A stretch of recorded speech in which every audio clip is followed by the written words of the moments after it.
The Golden State Warriors are taking a closer look at two prospects who could realistically end up wearing blue and gold come draft night.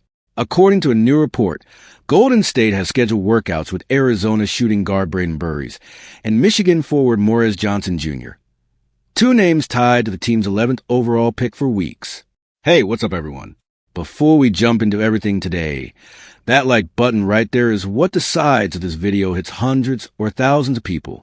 1 second is all it takes, but the impact on this channel is massive. Go ahead and hit that like button right now. Seriously, it's the simplest thing you can do. And honestly, the best way to back this content up, because every single like pushes us further. So hit it now. The report comes from Clutch Points insider Brett Siegel, who says both players will travel to Bay Area for individual workouts in the coming days.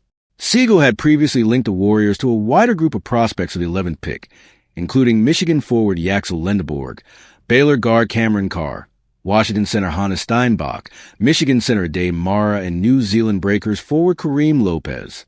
But individual workouts for Burries and Johnson suggest the front office sees something specific in each that could fit the current roster. Let's start with Burries. The Arizona product stands 6 feet 3.75 inches and has built his profile around three things: knockdown shooting, secondary ball handling, and solid rebounding for his size. Those traits have drawn comparisons to a player already on the Warriors roster, Brandon Podziemski. The two share nearly identical measurements, and on tape their skill sets overlap in a lot of areas. The interesting wrinkle here is what it means for Golden State's roster construction. If Burries and Podziemski are this similar, does drafting Burries simply give the Warriors a younger, more athletic version of a player they already have? Some scouts argue Burries has more upside as a movement shooter, better at firing off screens and creating separation without needing the ball in his hands first. He's also drawn praise for on-ball defense, an area where Podziemski has leaned more on instincts and positioning rather than pure lateral quickness. Podziemski, meanwhile, has carved out a niche as a strong off-ball defender, largely because of his rebounding instincts and willingness to draw contact and take charges, hustle plays that matter in close games. The takeaway is that Burries and Podziemski could coexist in the same backcourt rotation rather than duplicate each other, giving Golden State two shooting guards capable of handling different matchups depending on the night. Morris Johnson Jr. represents a completely different kind of value proposition. At the NBA Combine, Johnson measured in at 6 feet 9 inches with a massive 7 feet 3.5 inches wingspan, the kind of frame that allows a player to guard multiple positions and protect the rim simultaneously. What really stood out, though, was his vertical leap. Johnson posted a 39-inch vertical, the third highest measurement among any player 6 feet 9 inches or taller at the Combine. That number alone tells you everything about his game. Johnson is an explosive leaper who plays above the rim, finishes lobs with authority, and has a habit of turning loose balls and offensive rebounds into easy, putback buckets. Beyond the highlight reel plays, scouts have praised Johnson's motor. He's the type of player who competes on every possession, especially on defense, where his combination of size, length, and explosiveness gives him a real chance to guard multiple positions early in his career. The idea of Johnson switching onto a smaller, quicker player and stay in front of him is exactly the kind of modern defensive versatility teams covet, and a skill set the Warriors currently lack. Nobody on Golden State's roster brings that exact blend of size, length, and lateral mobility off the bench. The catch with Johnson is his perimeter game. During his most recent college season, he attempted only 35 three-pointers and made just 12 of them, numbers that suggest his outside shot is still very much a work in progress. For a Warriors offense built around constant ball movement and floor spacing, a non-shooting big man can create real spacing problems if he's on the floor at the same time as the team's other bigs. However, there's a silver lining. Johnson shot 78.2% from the free throw line as a sophomore, a number that scouts often point to as a strong indicator of future shooting touch. If it comes down to choosing between Johnson and Dave Mara, another big man on the Warriors' draft radar, the decision gets even more interesting. Mara, listed at 7 feet 3 inches, brings a different kind of value. He's a more advanced passer for his size and offers more shot-blocking potential thanks to his sheer length. But that height can be a double-edged sword. Bigs that tall often struggle to defend out on perimeter against smaller, quicker players who can attack closeouts or operate in space. That's part of why some in the organization may lean toward Johnson if it comes down to those two names. His combined testing numbers suggest he won't have the same issues defending in space, and his energy and motor are the kind of traits that tend to translate quickly to winning basketball, even before a player's offensive game is fully developed. For now, both workouts are part of Golden State's broader due diligence ahead of the draft. The fact that the Warriors are spending workout time on both a guard who mirrors a current rotation piece and a big man who fills a clear positional need suggests the front office hasn't fully settled on a direction yet, and the 11th pick could go either way depending on how the board falls on draft night. While the Warriors continue to bring prospects in for workouts, a new mock draft is offering a different way to understand what Golden State might be looking at with the 11th overall pick, by comparing each realistic target to a current or former Warriors player. The logic is simple. Front offices often draft based on patterns they recognize, and the Warriors clearly have a type when it comes to certain skill sets. Before diving into the players directly in Golden State's range, it's worth noting how the top of the draft is projected to play out.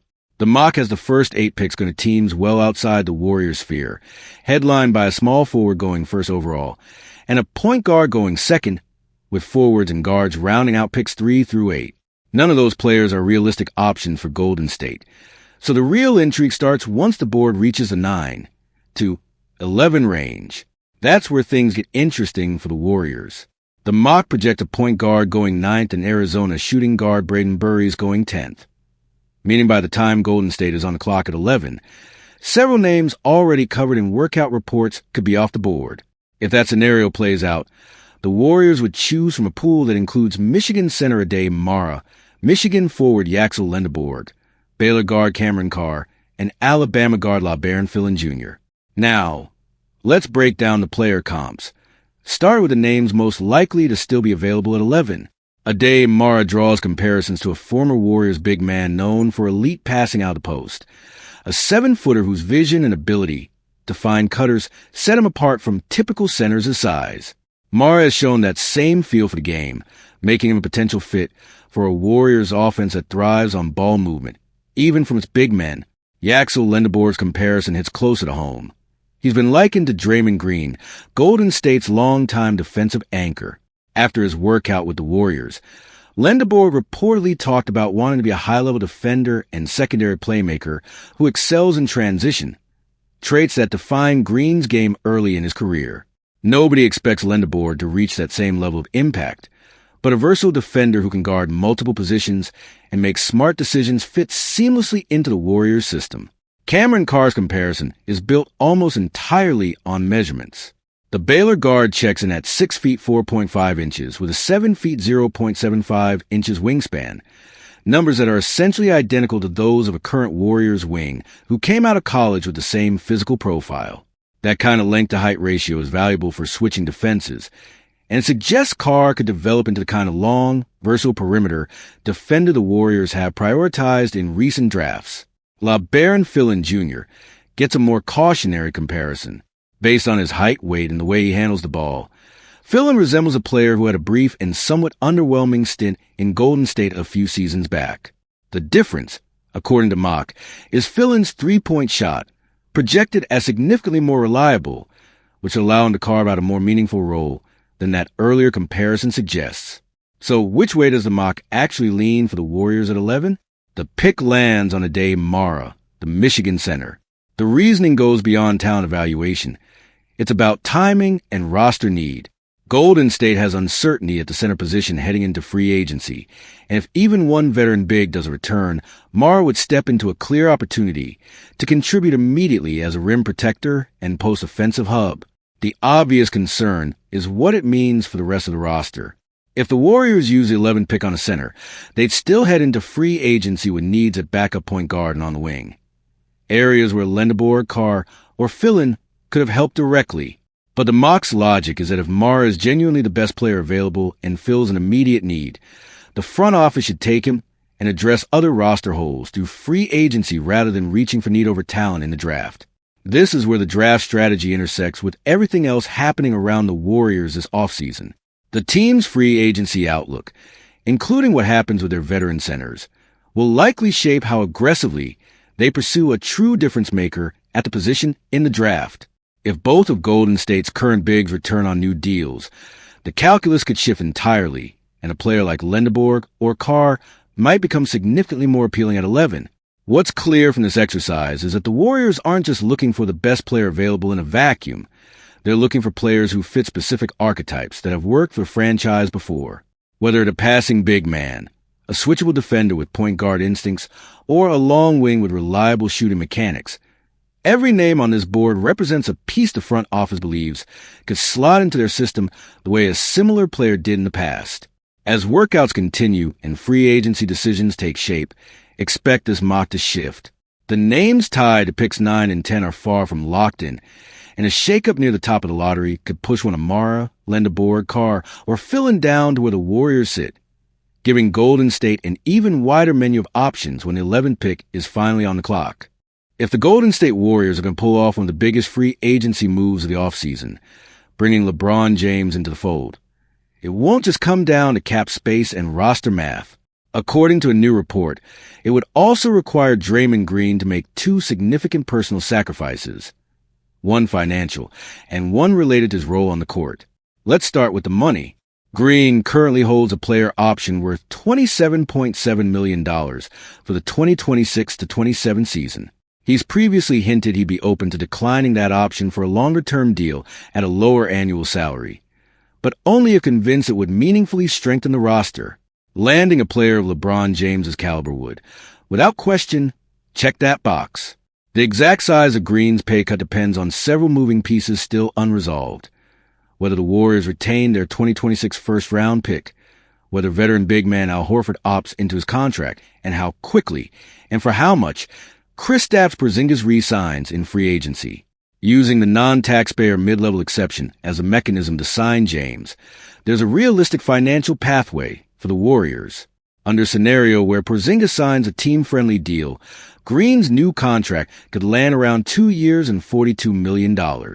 If Porzingis commands a higher number, Green's range should shrink to roughly 2 years and $36 million, a meaningful step down from his current $27.7 million option, but viewed as a necessary trade-off for adding a player of James's stature.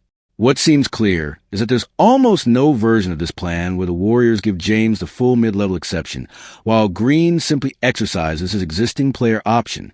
The math doesn't work. Green's willingness to take less money isn't just a nice-to-have for this pursuit. It's effectively a requirement. And in a sense, this is entirely new territory for Green. Signing a longer-term deal at a reduced number was already looking like a likely outcome for him this summer, even without James in the picture. The second sacrifice is less about dollars and more about basketball identity. If James arrives in Golden State, his presence would fundamentally change how the Warriors' offense operates, and Green's role within it. For most of his career, Green has been one of the most ball-dominant non-scoring players in the league, using vision and decision-making to orchestrate offense from the elbow, the post, and in transition.